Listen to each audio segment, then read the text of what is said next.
पुनर्बार आउ थे चलित वर्ष यह सीएम किसान वर्तमान आपण मानक समस्त राज्यर चाषी भाई मानक एवं जो आपण मान सामने ये 50,16,938 जन क्षुद्र और नाम मात्र चाषी को ता सहित 49,482 संख्यक भूमिहीन कृषि परिवार को एवं ताहा सहित 2,382 संख्यक जनजाति अर्थात आदिवासी कृषक परिवार को ये खरीफ फसल ऋतु 2025 आमे आज 1,025 कोटी टंकार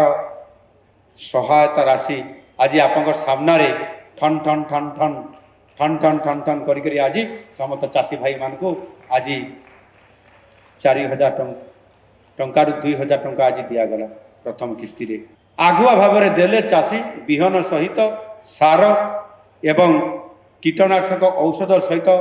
चाष उपकरण चाष काम समस्त सहायता ये अर्थ मिल पार ये टंका सीधा सड़क भाव में 2,000 टंका को 2,000 टंका आज प्रदान करागला।